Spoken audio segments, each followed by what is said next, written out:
Vous écoutez Europe 1, il est 9h30. Voici le journal des médias présenté exceptionnellement par Emma Nagic. Bonjour. Bonjour Thomas. À la une ce matin, le CSA qui répond au directeur de campagne de François Fillon au sujet du temps de parole dans les médias. Catherine Laborde en marche pour Emmanuel Macron et Delphine Ernotte qui n'est pas contre un retour de la publicité sur France Télévisions après 20h. Et on commence donc avec le CSA qui répond au directeur de campagne de François Fillon au sujet du temps de parole dans les médias. La semaine dernière, Vincent Chriqui, porte-parole du candidat Les Républicains, avait saisi le CSA, l'accusant d'avoir, je cite, établi une discrimination inacceptable entre M. Fillon et les autres candidats à la présidentielle. Dans cette lettre, il protestait contre la limitation du temps d'antenne de François Fillon, perturbé par les affaires, après que le CSA ait estimé que son temps de parole était anormalement élevé. Le Conseil supérieur de l'audiovisuel a répondu à ces accusations hier dans une lettre signée par son président, Olivier Schramek. Contrairement à ce que vous affirmez, les interventions dans les médias audiovisuels des personnalités de la droite et du centre qui se sont dissociées temporairement ou définitivement de la candidature de M. Fillon n'ont pas été décomptées au titre de cette candidature. Le CSA observe par ailleurs que François Fillon a bénéficié ces derniers jours de nombreuses invitations sur les antennes, dans le cadre desquelles il lui a été loisible de développer les éléments de son programme dans des conditions équitables. Enfin, Olivier Schramek estime que la procédure judiciaire concernant François Fillon ne justifie pas d'être prise en compte comme une circonstance exceptionnelle. Catherine Laborde marche pour Emmanuel Macron. C'est une belle éclaircie dans la campagne d'Emmanuel Macron. Catherine Laborde, la présentatrice historique de la météo de TF1, très appréciée des Français, vient de rejoindre le mouvement En Marche à un mois de l'élection présidentielle. Elle aura la responsabilité de s'exprimer sur les thématiques autour du handicap, comme elle l'a expliqué dans une vidéo postée sur Twitter. Je m'engage auprès de tous ceux qui sont touchés par le handicap, et même mieux, je m'engage auprès d'Emmanuel Macron parce que c'est un sujet qui lui tient particulièrement à cœur. Et dès la semaine prochaine, vous me verrez ici ou là, sur l'ensemble du pays, proche de ces associations qui s'occupent du handicap et des gens qui les entourent. Et je vous dis donc à la semaine prochaine.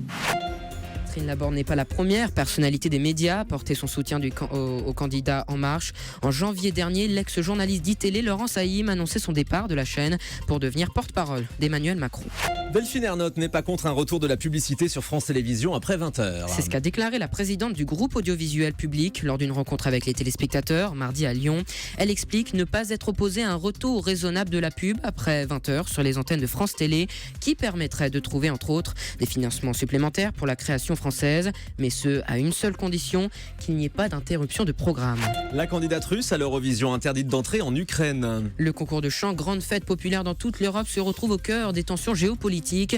La candidate russe, Lulia Samoilova, 27 ans, a été interdite d'entrée pour 3 mois, pour 3 ans, sur le territoire ukrainien où se déroulera la compétition le 13 mai prochain. Les services de sécurité locaux lui reprochent d'avoir participé en 2015 à un concert en Crimée, province ukrainienne, annexée par la Russie. Moscou a immédiatement réagi à cette polémique en dénonçant une décision révoltante de Kiev. Affaire à suivre.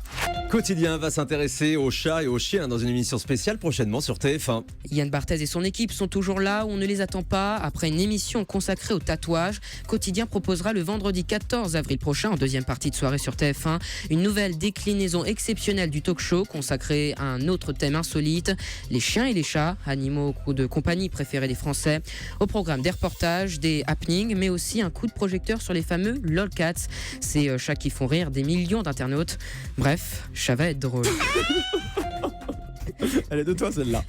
La chaîne L'équipe mise en garde par le CSA. La chaîne sportive de la TNT vient d'être mise en garde par le Conseil supérieur de l'audiovisuel pour ne pas avoir diffusé assez de sport en 2015 alors qu'elle s'appelait encore l'équipe 21. Ses dirigeants s'étaient engagés à proposer une programmation composée d'au moins 60% de contenu autour du sport.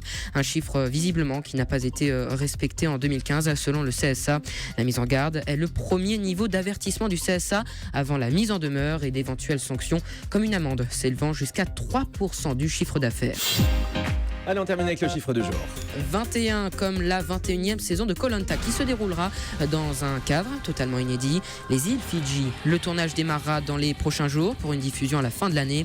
D'ici là, Denis Brognard mettra en boîte les numéros de la saison 2 de Ninja Warrior, autre jeu diffusé sur TF1. Bravo Eman, Bravo. exceptionnel, bravo. Super. Tout le monde t'applaudit en régie ici dans ce studio. Julie, Ouais, vous avez de vraiment. très nombreuses années de radio derrière vous. Ah oui, Eman vraiment. a un ton parfait pour présenter les informations à la radio ou à la télévision, c'est incroyable. Ils tremblent tous à la rédac. Ils pensent que tu vas leur piquer leur place dès demain matin. Oui, Guillaume Janton, faites attention à votre place. Non, il est excellent, bravo Eman. Bravo. Non, Le mais en plus, ton est parfait. Il a le ton, tu arrives à l'aisance. rajouter des mots, Ouais, etc. ouais. L'écriture est parfaite également, vraiment bravo. Bravo. Retenez bien son nom, Eman Agic. Je pense qu'on Et son entendra âge parler de toi. 14 ans. 14 ans seulement, Bravo. tu es en 4e. Tu es venu présenter ce journal des médias donc ce matin dans le cadre de la semaine de la presse et des médias à l'école. On te retrouve sur ta chaîne YouTube. À quelle adresse? Ayman Agic. Ayman Agic, tout simplement. Merci mille fois d'être venu et à très bientôt dans cette émission et partout ailleurs. Je suis sûr qu'on va entendre parler de toi en tout cas. Merci à vous, c'était un honneur.